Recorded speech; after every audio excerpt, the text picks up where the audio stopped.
Good morning, YouTube. This is Phil. I'm doing another reading called Shadow Man. I was toying with this over a 48-hour period. I didn't like the title, and it's basically inspired from previous police work, working Vice in Anacostia, Washington, D.C. It's basically everything south of Pennsylvania Avenue in the 1990s, and it was a war zone. It was known for its homicides, it was known for its crack sales, and overall violence in the 1990s that I had a pleasure to work at. And in essence, it was a very, very time consuming and tedious job that was always on the go. It was always nonstop. It was adrenaline producing. And to be honest, it was very traumatic working there, losing partners to suicide, losing partners to shootings, stopping robberies, so on and so forth.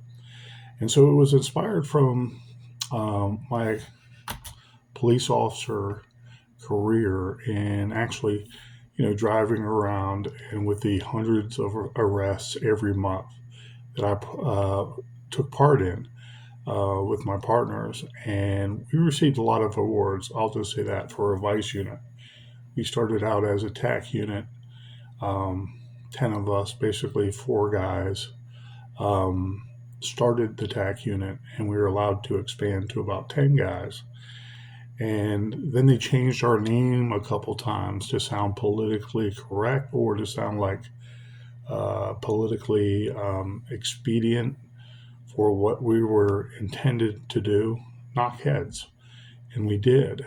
And when we did so, we had lots of arrests. We had gained so much experience with everything we tried, everything we succeeded in doing, all our missions we accomplished. And dare I say, our attack unit was the most rewarded, or I want to say most awarded, on the East Coast. I'm sure there were better TAC units in general. I'm sure that there was different ways to do undercover buys and stuff like that. Some of that we were not initially privy to. We had UCs do some buys, but everything was street patrol. Everything was operation. Everything was, I want to say, observation post or an operation where we did it and we got our man. We also applied for warrants like regular police officers, regular detectives do. We would swarm an area where a shooting occurred. We would dragnet everything legally and shake the trees, so to speak, and all the information we would get. We would then use for a warrant and then arrest the person that did it. Um, True story about when I was a police officer on the streets to show some of my bona fides because I was the best trained person out of the whole TAC unit initially by schooling alone, by my academy transcripts, and everything I was trying to do as a police officer. However, when you work together with coworkers and your best friends in the world, you learn each other. You know how they're going to react. You have a good idea what to expect. They're there for you, saving your life, and you're there for them, saving their lives. And to give you an idea of just one of our missions and one of the things um, we did in particular is on the street, a different sector than when we started out at. It was the southern sector of our whole district, right there below Pennsylvania Avenue.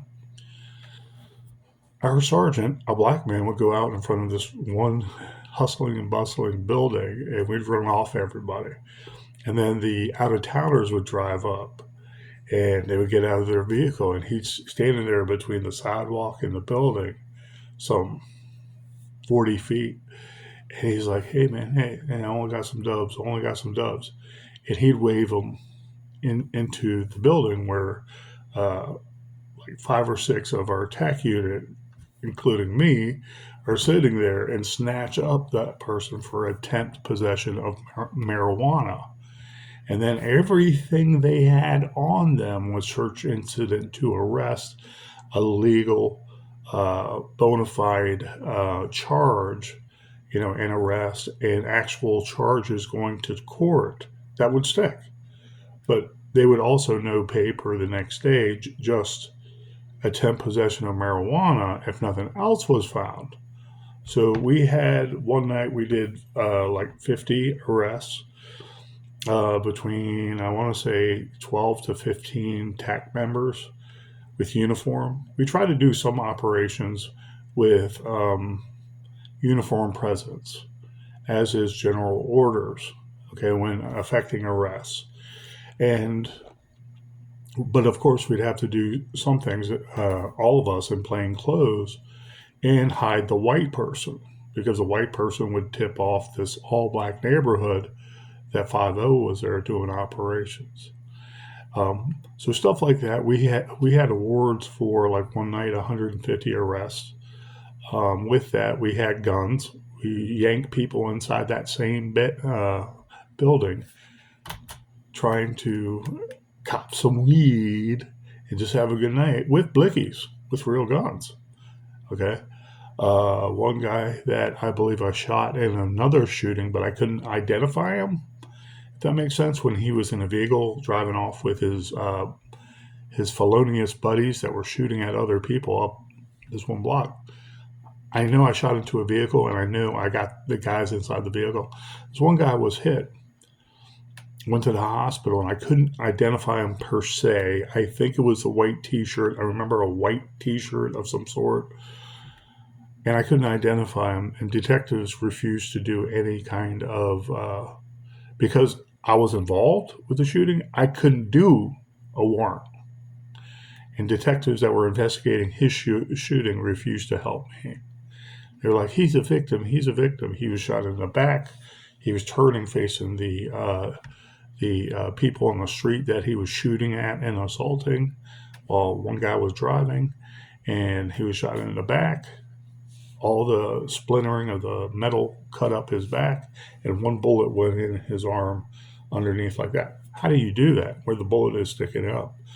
That's only when you have your back towards someone. When you're running away from someone and you get shot, because your arms are running, and you never know how your arms are going to be reacting when you're running any given time. You might slip, for instance. You might be going like this. You might be, sprinting. So anyways, the bullet was sticking out of his skin, and they refused to get a warrant for that also. Everybody was like, wow, man, that's stupid. That's just like DC, that's just like the uneducated cop, and I told my partners, I said, I can't honestly say after the fact. I can't honestly say that was him, but I think it was white T-shirt. Anybody can wear a white T-shirt. And he was in a car with the window open facing the opposite direction. I don't know. So many of these stories have stories within stories. And if you're doing just regular patrol for 9 straight years, in one way or another, uniform my first year and a half, and 7.5 years of vice in plain clothes, knocking heads. You can be driving around in a different car every day, and you can see the same drug dealers. They're there hanging out in the open air drug market. And, the ACLU would like you to believe that they're just a bunch of saints, and they're just mistreated. And these drug dealers are just, I want to say, people trying to survive. And you're like, yeah, no. They took an easy way out. They're not trying to better their lives. They're not trying to go find a job somewhere uptown or right across the border in PG County, Maryland. They're not trying to better their lives or their family lives. They want just the easy crack. That's all they know, smoking weed and forgetting about life for a while. I was like, really? There's better things to do in life than that. And so you see the same faces, and maybe you lock them up eventually, maybe you don't. But you see them, you know who they are, and you have kind of like a relationship. It's kind of like, I don't know, the cat and the mouse. Sometimes the mouse gets away in the wall, but sometimes the cat gets the mouse and is well fed. And you know who they are. They know who you are. They know of you, especially when you have a reputation of taking down some big characters on the street. And I don't always mean my tack unit, I mean my name. High Tower, Radar, Tackleberry, all those characters of the 1980s and 1990s. Anyways, you get a reputation for yourself, and mine was actually good with all the drug dealers because they would tell you he ain't lying. He didn't put a charge on me. If something bad else happened, they were coming to me telling me what happened, and I would usually get a good idea if they're right or wrong based on the facts of the circumstances. And I can come from different ways and inquire about it with some partners, but a lot of things I could not do, jeopardizing cases, not knowing if that's he said, she said, and it's just words against words.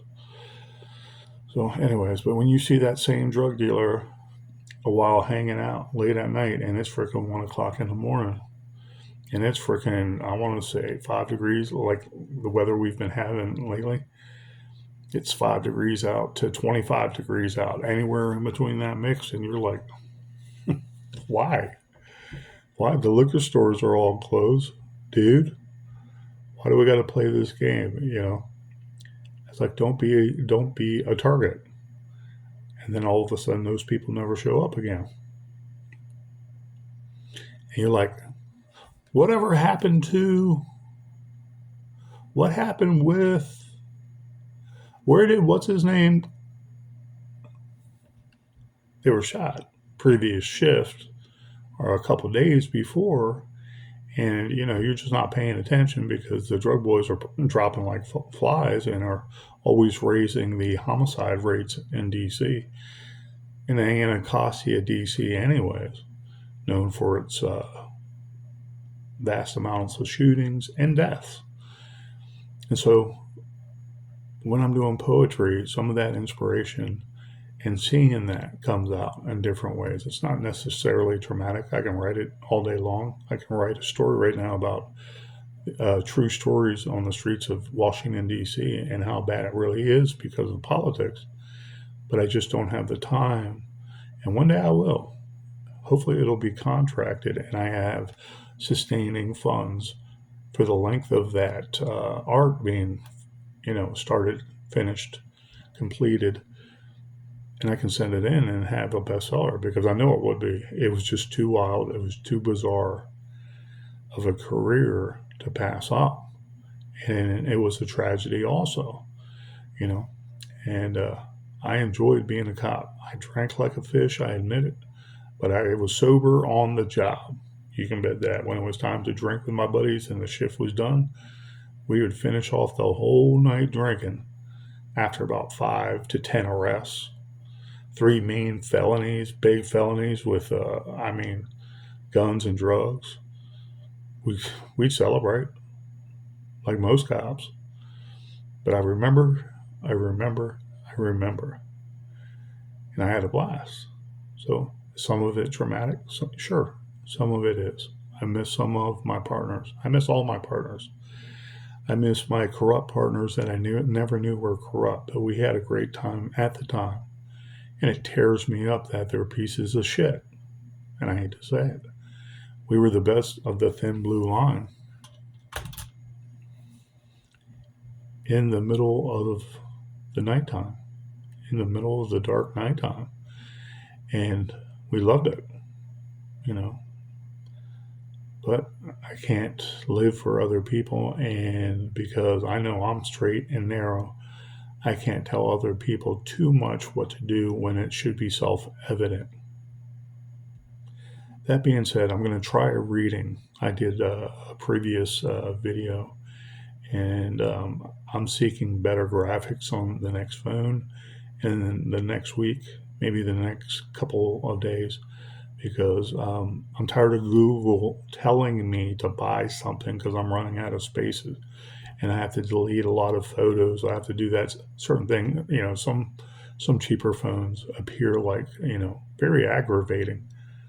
Um, but I'm doing this, and it's the Shadow Man was inspired by real life occurrences, real trauma, real violence, real death on the streets of Washington, D.C., Anacostia, Lower Pennsylvania Avenue, everything southeast. And I hope it goes well. Thank you.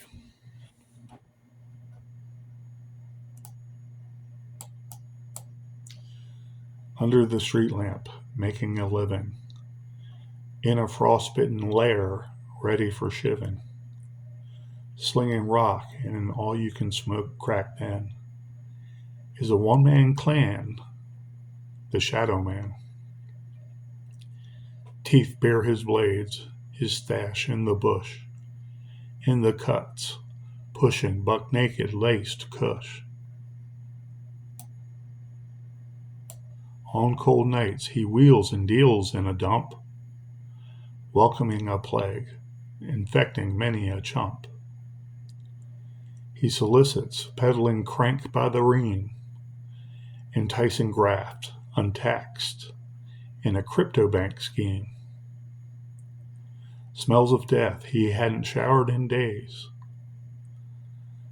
seducing suburbanites if the GPS strayed.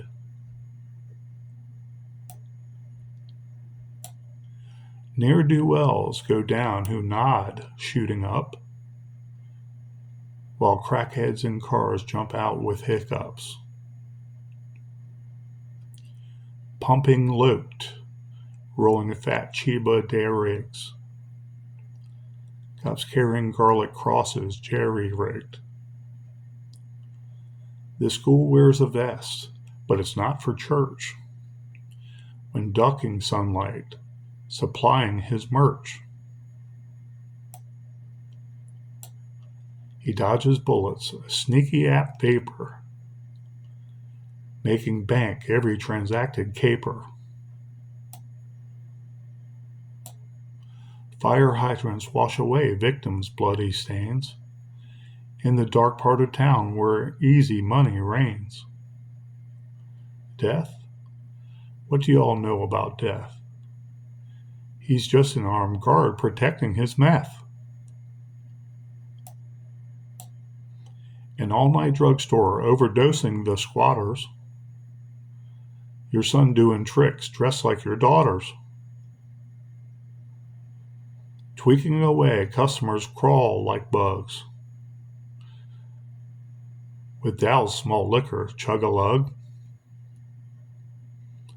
Watch the Renfields look out, shouting 5-0. Down the block where this vampire cells blow. In and out of the alley, forever alert. Until that one hucklebuck shows, acting inert. Shining a heater, demanding his cash and swill. Robbing blood-sucking Shadow Man of the till. Pistol whipping the thug, pockets all stuffed. Was just a business dispute that got kinda rough. Who may be badder appearing so tough? Talking big smack and calling a bluff. Popping around to the chest just for kicks. A wound unable to lick from his old bag of tricks. This modern-day vampire may be resurrected, though a sunken chest wound was not expected. Epitaphs may read, to him Godspeed, a seedy bloodsucker who indeed also bleeds. The Shadow Man, he was such a fine bloke. Good luck with that, say the local townsfolk. In hell should he stay, long may he rot, his replacement already setting up shop. The end. That was the Shadow Man. Some background with that. Physically, recently doing that. I've done the motif before, the drug dealer, the bad, evil drug dealer, which they are. And if they just start into it and they're more innocent, I can understand that. But then they stay in it and they act like a little hard asses, and all they do is become targets. They become fodder for the streets. And the fire department, with blood going down the dry gutters, will be called with hoses to wash down thick, draining blood of the whole human body, especially head wounds, avulsed heads and whatnot, in public, on the sidewalks, in the streets, in the gutters. And you don't believe it until you see it. And they come out with the hoses, and after the body's been taken to the morgue, detectives already seen the body. They're going to go down to the morgue and make sure that the coroner has reports correctly, and basically labels the death, the cause of death, if they didn't do it right there on the scene. And when everything's done with that scene, the fire department comes with that police officer waiting for their own safety, of course, because firemen and ambulance techs and drivers, they get assaulted all the time. If they shot someone and they're giving aid to someone inside the ambulance, they've had gun users come up, hitmen come up and shoot up the whole cab too, to make sure that person was dead. Very brazen, very very sickening, very I want to say cutthroat, very treacherous. But that one police officer doing the report is going to sit there with the fire department. If he or she knows what they are doing, they will tell the dispatcher, or homicide will make a note to the dispatcher. And you make sure the dispatcher notifies the board, that's what they call it in DC, the fire department, to come and please wash down the area. And they'll come and they'll hook up a big fire hose and they'll wash down that whole area for a good 5 to 10 minutes. So all the evidence was taken. There's nothing there left except for blood.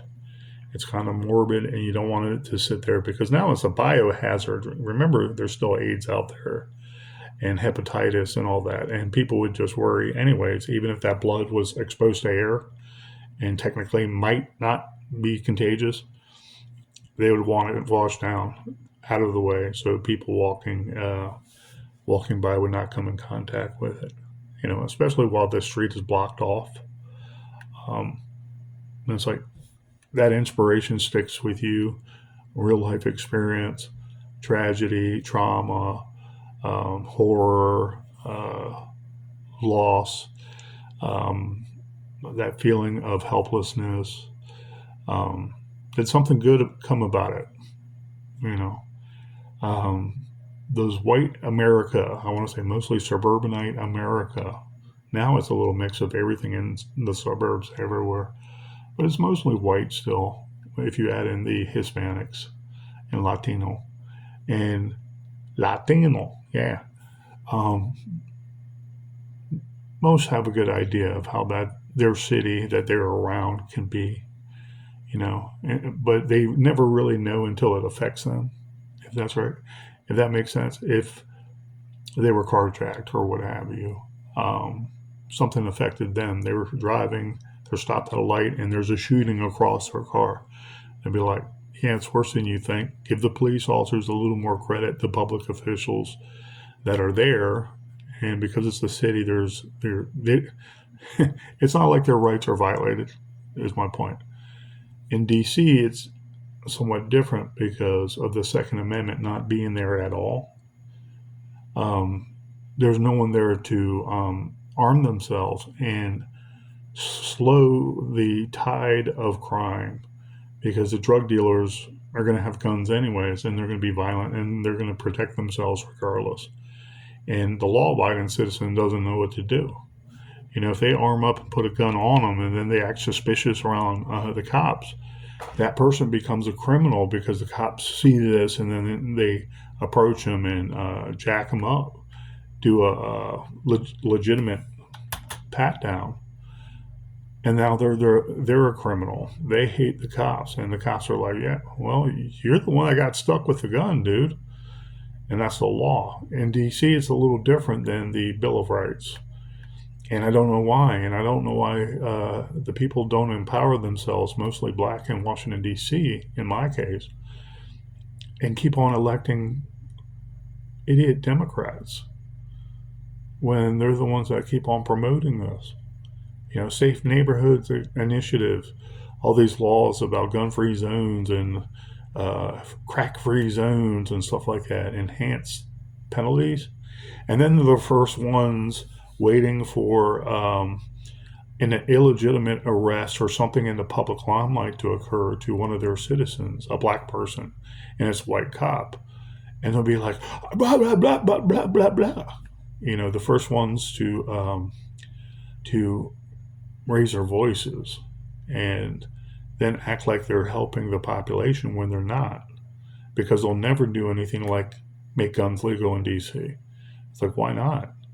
You think the Capitol Hill Police, MPDC, Park Police, Transit Police, all the federal agencies are the only ones that should have guns?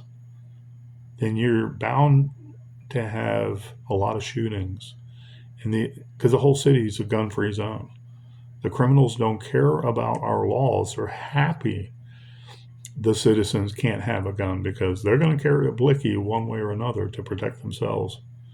First and foremost, them to protect their art, their drugs, their money. And they live this lifestyle like the bad gangster rap nowadays. And it's a sad occurrence. But anyways, I hope you guys enjoyed Shadow Man. It was enjoyable to write. I was dealing with it for a couple of days. I posted it and then changed the title a few times because until I'm done with it, I look at it Facebook last because I can see it better when it's posted, and I'm not making any changes. I'm just looking at it going down. I was like, oh, that looks like a nice post. I like how it's set up. And the words are meshing. The words are combining to make a souffle, a delicious souffle, a delicious apple pie that tastes wonderful with a scoop of vanilla ice cream. And I'm like, okay, I'm happy with that. I believe now it can go into my book. It has a right to go into my book, A Blood Red Sea. And I'm proud of it. But I was doodling because the title, I was thinking of a pastor. There's quite a few churches in the ghetto areas of our country, in our cities in our country. And it's kind of sad because the law-abiding pastors come in and they see these drug dealers across the street all night long.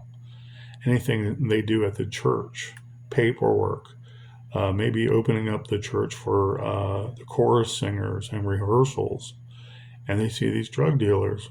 It's like, I was thinking that, maybe, from a first-person narrative.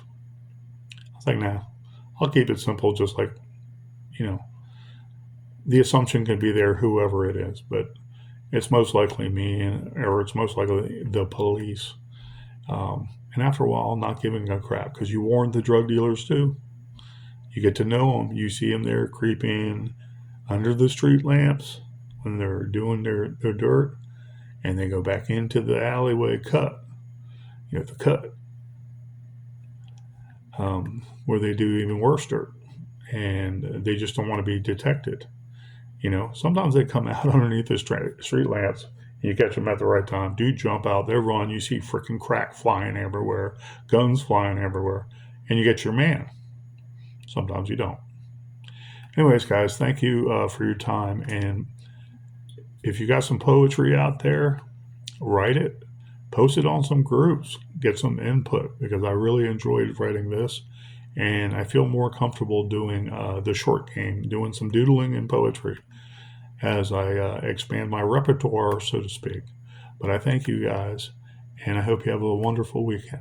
Take care.